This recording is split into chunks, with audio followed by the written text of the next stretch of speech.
Welcome back, guys, to another episode of Untitled News.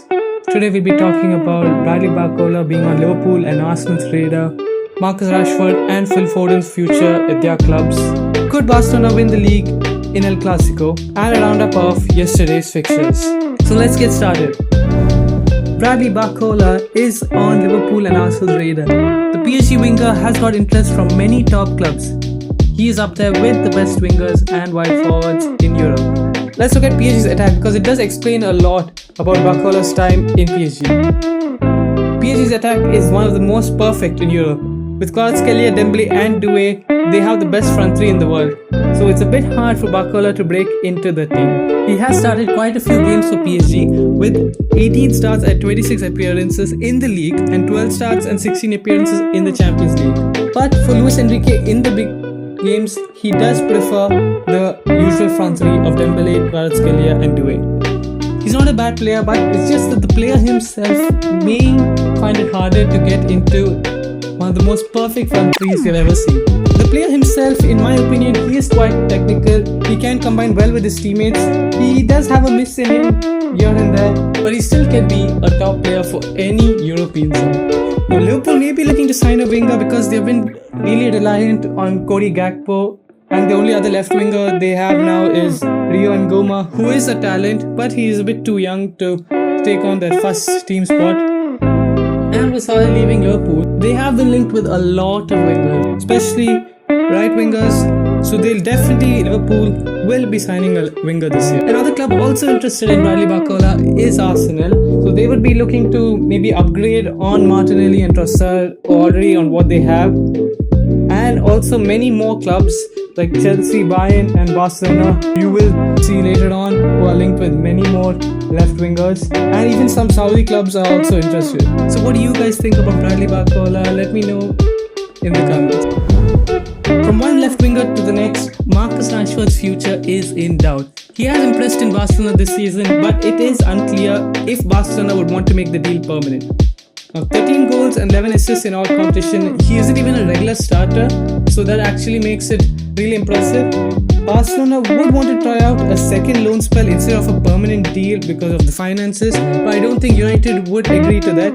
If the deal doesn't go through, he'll probably stay at Man United. Now, Bayern have shown interest and they do want a left winger, and they too have been linked with Bradley Barcola. So many clubs are looking to get him, and many clubs are in for left wingers as well. And moving on to the third left winger. This episode is probably just about wingers. Foden's contract runs out at Man City at 2027, and again Barca and Bayern are linked with the move. He has been out of form and has been having a difficult season. Even last season, he has come out and said he was dealing with mental and physical issues. Now, Foden has been at the club for a long time, and he has won 6 Premier League titles, PFA Player of the Year 2 years ago. So I don't think he has to prove himself at Man City. And Man City would definitely look to keep him because he's kind of like the poster boy of their academy, and the club is really protective of him. So they would want to sign a new deal with him along with Rodri. But in the case of Foden, reports say that the club won't stand in his way if he wants to make a change.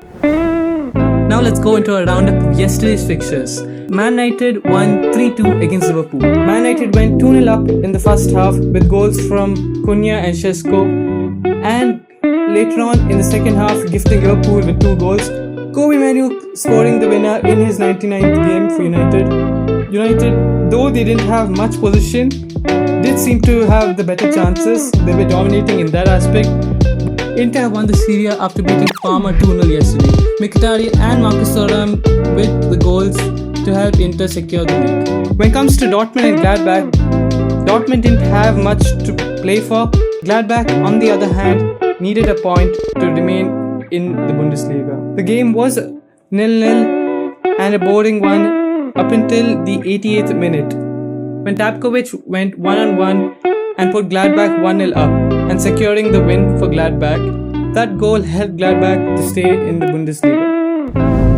Now, an interesting part about yesterday's game against Real Madrid, they did win 2-0 against Espanyol, with Vinicius scoring 2 goals.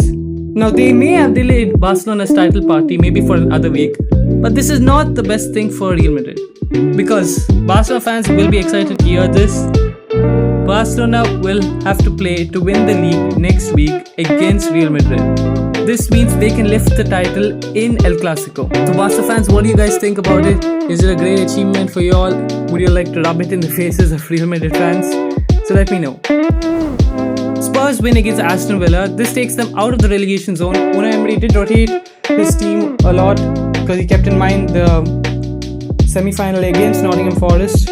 With goals from Conor Gallagher and Richarlison, Tottenham are now 1 point ahead of West Ham and are currently safe from the relegation zone. So that's all for Untitled Football News. Let me know in the comments, what do you guys think? Barcelona fans, are you all excited to win the league next week? And if you all have any predictions of where Bradley Barcola's next club is going to be, because he seems to be linked with every single top club, so let me know in the comments. That's all for Untitled Football News. Make sure to like and subscribe.